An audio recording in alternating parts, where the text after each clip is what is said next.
Welcome in CBS Sports HQ NFL analyst Ryan Wilson. Plenty of preseason debuts for rookie quarterbacks starting in Jacksonville, where first overall pick Trevor Lawrence played 2 series against the Browns, completed 6 of 9 passes for 71 yards, and was sacked twice. His longest completion, a 35-yard pass to Marvin Jones on the last play of the first quarter. He was out there dropping dimes, Ryan. How did he look to you in his first preseason game?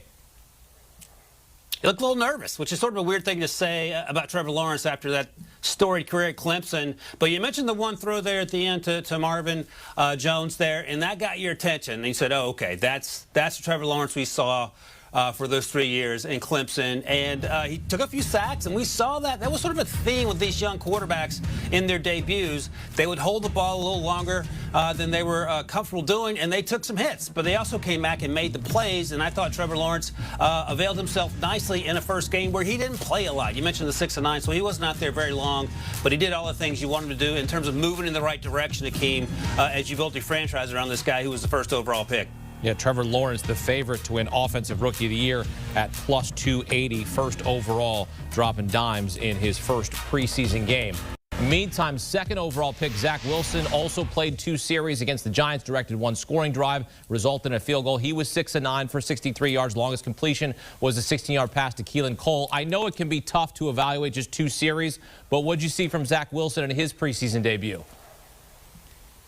Well, here's the thing. Coming into this game, Zach Wilson had struggled in a scrimmage last weekend, and there were some concerns that at BYU, where he had a fantastic offensive line and faced very little pressure throughout last season, how that would translate. And that scrimmage I mentioned, there were some concerns because he looked a little ruffled. Didn't see that in the 2 series that he had on Saturday night, and that's a credit to him. That's a credit to the coaching staff. He had 2 laser throws. And that gets your attention. He has a fantastic arm, threw out on time, hit the receiver in stride on the sidelines, all the things you want to see in that 2 series of work. So steps in the right direction.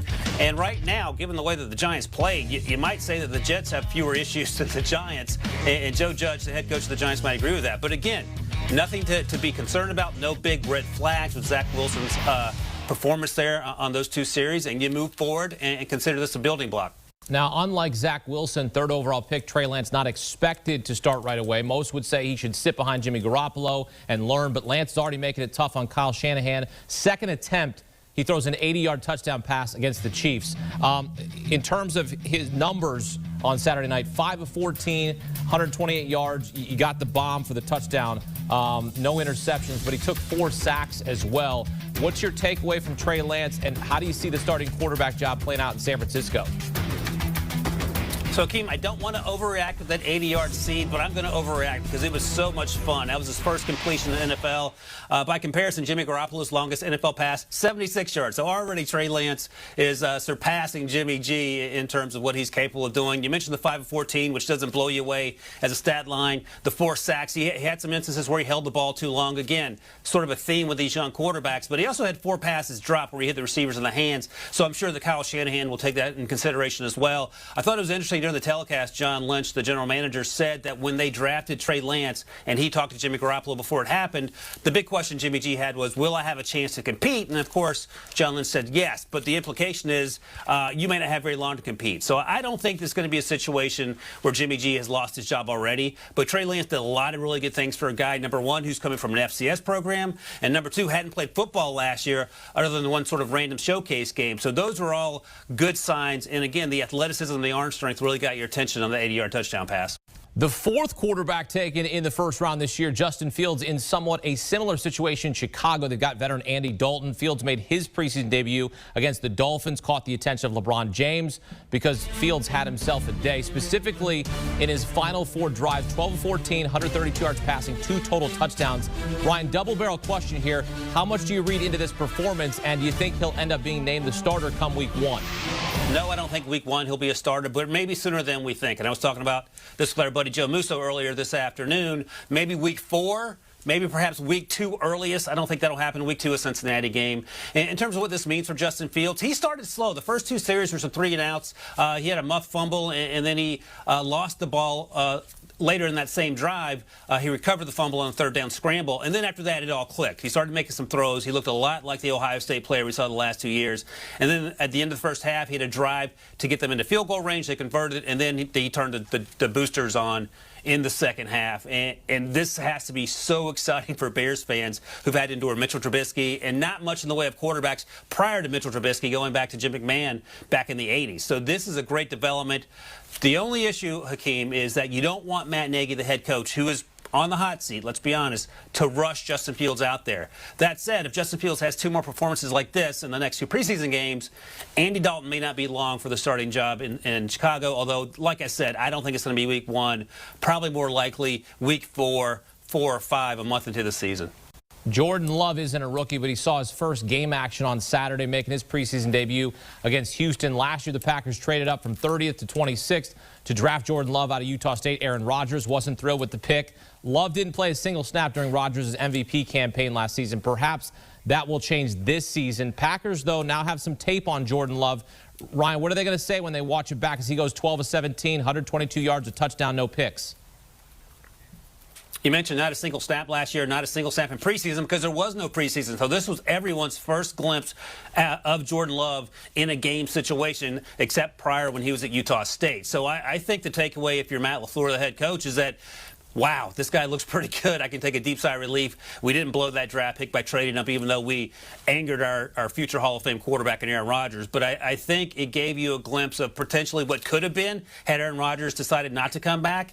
And the signs were encouraging. It's not like he's going to walk in Jordan Love and be Aaron Rodgers immediately, but he did a lot of things really well, showed off the arm strength, showed a lot of poise in the pocket. He moved pretty well in the pocket, made some really good throws down the field.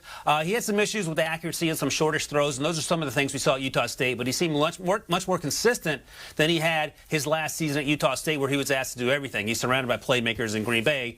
Didn't have those type of players with him at Utah State, of course, but I thought it was a step, again, in the right direction. He had a touchdown pass, but it was basically a screen pass where Kylan Hill did all the work. Still counts as a touchdown pass and something to build on, but I thought in terms of overall performance, Justin Fields played a little better, but again, great news for Packers fans and a great start for Jordan Love, who, of course, we hadn't seen last year because there was no preseason football. All right, now let's get your biggest winners and losers from Saturday. Start with the biggest winners. It's Justin Fields and Bears fans. The way that Justin Fields played in that game after not a rocky start, but a couple of 3-and-outs, and he missed some throws and came back and played with a ton of confidence. He was asked after the game how he felt being out there, and he said the game was sort of slow for me because I play against this Bears defense every day. Well, that's great news because things are going to certainly speed up as he progresses through this thing. But a great start. Obviously, Bears fans are really excited. And I'm also going to mention Trey Lance. We mentioned the numbers; they weren't great, but that one throw just takes your breath away. And it's a warning sign to Jimmy Garoppolo that you may not be long for the starting job, even though Trey Lance is extremely raw. So those 2 quarterbacks got my attention. Definitely Justin Fields, and then, of course, Trey Lance with what he was able to do in limited duty for the 49ers. Yeah, an 80-yard touchdown will make you wake up and say, hey, that was nice. As for your biggest losers, who didn't help themselves out on Saturday?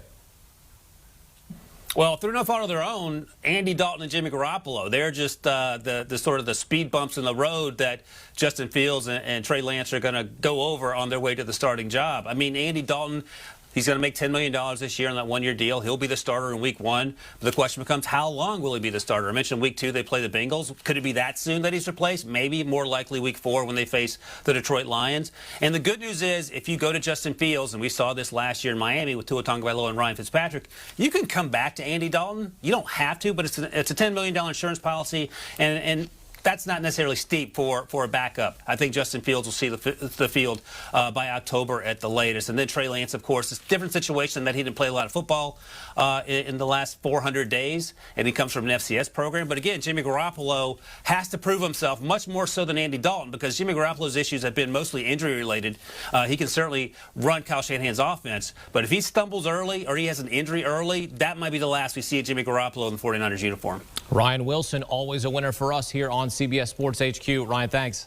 Do you want a sports network that delivers everything that matters about the game? The highlights, the picks, the instant analysis, no yelling, no fake debates, no politics.